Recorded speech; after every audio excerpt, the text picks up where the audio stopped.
But if you close your eyes. Okay, so now we're in Williamstown, Kentucky, and today we're going to be seeing the life-size Noah's Ark, and actually you can see it off in the distance. I can personally wait to take my selfies in front of the Noah's Ark. That's me. I'm just saying. That's why we came all the way across the country from New York City so we could take some selfies in front of the Noah's Ark. It's true. It's true. I don't know who she is. Who is that?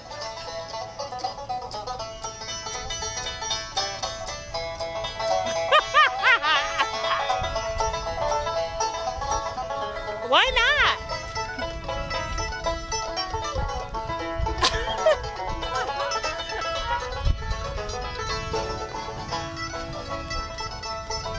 Everybody should be dancing.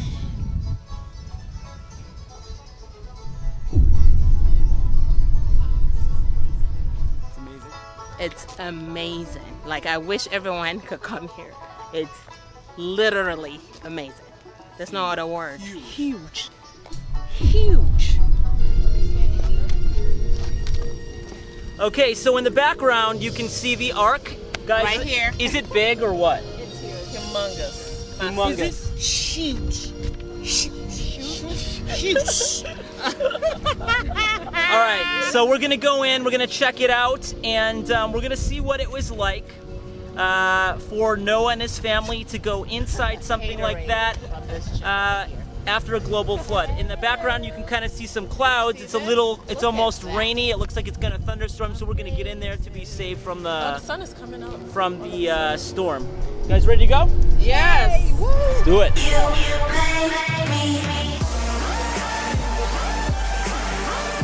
We've entered the Ark now. We're on the inside.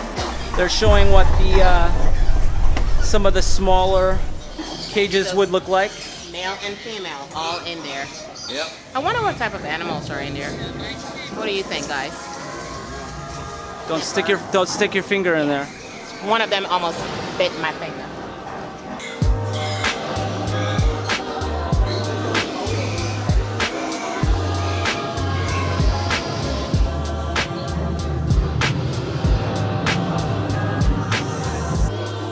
These are the piles of grain that would have been needed to keep all of the people and I guess the animals alive on the Ark. You see the water storage.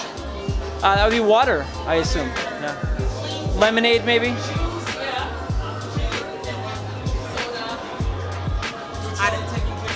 Yes. And Beau. Abby taking a picture of Abby. We have to save the memories, guys. Memories.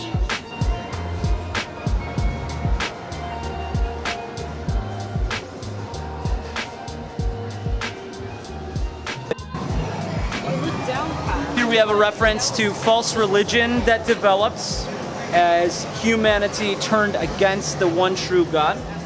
They've got an example of what this might have been like prior to the global flood. So here's a depiction of that. What is that? Yeah, they have an infant up there being sacrificed. Down here you can see temple prostitution. And so this is just referring to a perversion of religion, a perversion of people connecting with religion, much different than the God who created the world wanted and desired. So nothing And so it's is different till today in 2017 that people are still creating new religions and going away from the Word of God. So you see in history, it's just repeating itself. Nothing is new.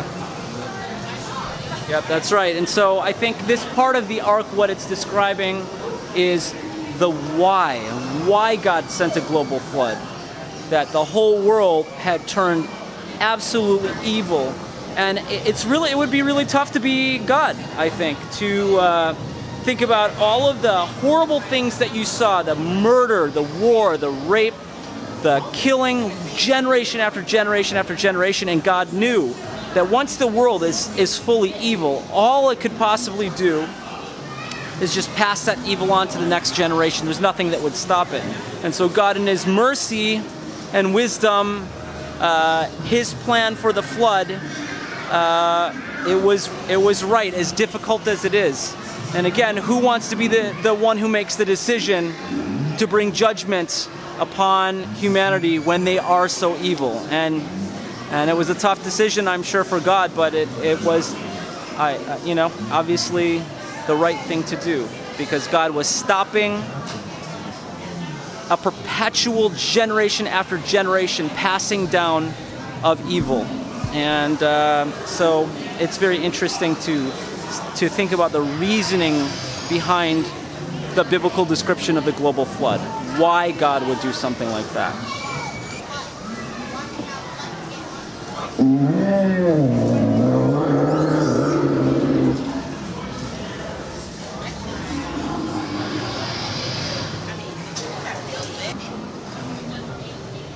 This ark is massive. I think it's so cool how it describes in practical ways how this thing could have happened. I love it.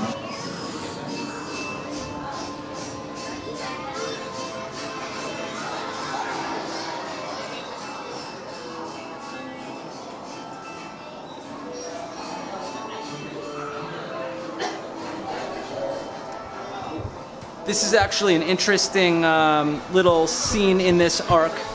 What it's doing is it's showing the way that picture books have typically portrayed Noah's Ark and the global flood. And you can see all the little animals hanging off the ark.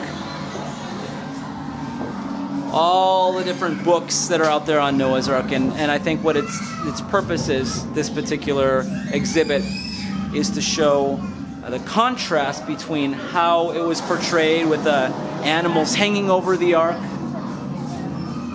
and you can see the little ark, and contrasting that with what the Bible actually says, the massive, massive ark that it could actually handle all of the animals. So you have the real ark here compared with the fairy tale cartoon versions.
All right, so this particular exhibit talks about where the water came from.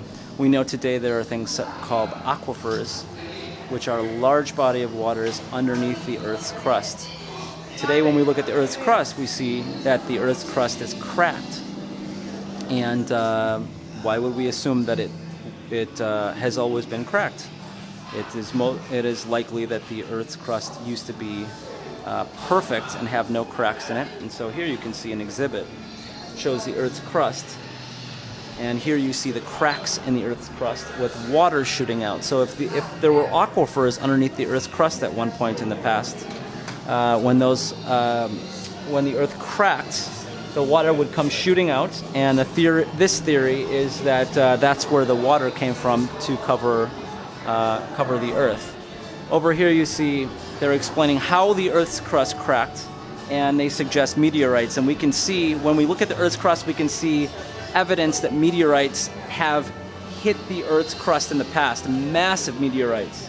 And so it makes sense that the Earth's crust could have cracked under that type of pressure. Over here we have an exhibit that talks about polystrate fossils. Okay, these are fossils that span multiple layers.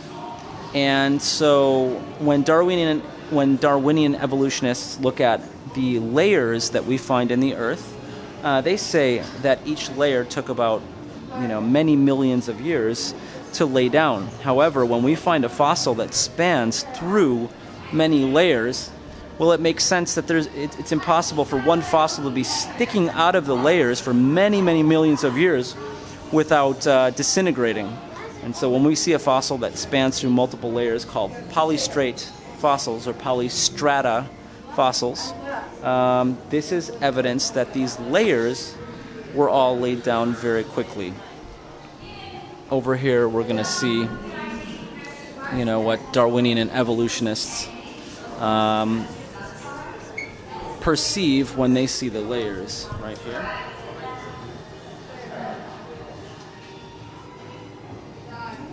They call that the geologic column. Here are the names of the different layers of the geologic column. And they suggest, Darwinian and evolutionists suggest, that each layer was laid down millions of years apart, and that the fossils found in the lower layers are actually much, much, much older than those fossils we find in the higher layers. However, this is kind of interesting. We can see over here that many layers that we do find are actually curved, and they are curved without cracking. So if the layers were laid down over millions and millions of years, when the Earth's crust did shift, we would see something like this. You see how the layers are cracking because they're all hardened. So when you bend a layer that has hardened already, it will crack. However, what we see is smooth layers that have not cracked. And so what that suggests is that these layers were still soft and wet when the Earth's crust shifted. That's what this particular exhibit is talking about. So it suggests that the rock layer sequences were deposited rapidly before they were bent, and they were bent shortly after they were laid down. This Ark Encounter suggests that all of the layers were laid down in one global flood all at the same time. And so when we find fossils on the different layers, it just simply means that all of these creatures died in one global flood. And that those that died in the lower layers, they were just the ones to die first. And the ones that we find in the higher layers, they were the ones that survived the longest in the context of global flooding. So that's something to think about, something to consider. I think it's a good idea to look at both sides of the story. Thank you for visiting I still want to go. Came down, so Why are you dressed like that? because I prayed to God so that the rest of the crew would not go zip lining, and guess what happened? A flood, just as I predicted. If you have not already done so, why would you Next time we're not having fun is because of her. Yes. Thanks so much, Abby. Nick, how you doing up there? Look at that hippie up there with no shoes. Visit our special effects team. insectarium, dinosaurs, I told her to take her back Rebecca. support and him, yeah. beautiful you can also obtain tickets for our very Rebecca was like, I don't know him. and massive We don't got a cool looking poncho on. You can upgrade your Ark ticket to a combo Ark. All right, so that was the Ark. We had a great time. Yesterday we did the Creation Museum. Today we did the Ark Encounter, and it was fantastic. So now we're gonna head back to Cincinnati, and we're gonna go. Apparently the girls want to go shopping. So we'll check out a mall, and then we'll head home tomorrow morning back to New York City. It's been a good trip. We really have had a great time, and we got a lot of good stories to tell. Yeah, it was really worthwhile trip. And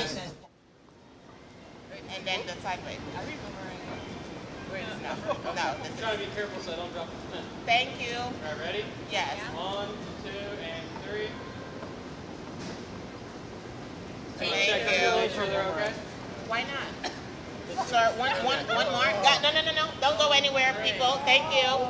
Okay, so this one is just a boomerang. You just press it and we go like this, you know? Like the reverse. All right, let's make it count, guys. Come on. All right, you ready? 1, 2. I just click it once, right? You just click it once. Hold on, they're not ready. Make sure we see you. Come closer. All right, everybody ready? 1, 2, 3. All right, I think it's done. You think it's done? Let's do one more. No, I was blocking someone. Sorry. Oh, you will love these videos later. I promise you. Come closer. Let's do this. All right, 1, 2, 3, go. Thank you. See, he's even smiling. That's a good video. Thank you so much. Say goodbye, everybody. Bye. Bye. Bye. See ya.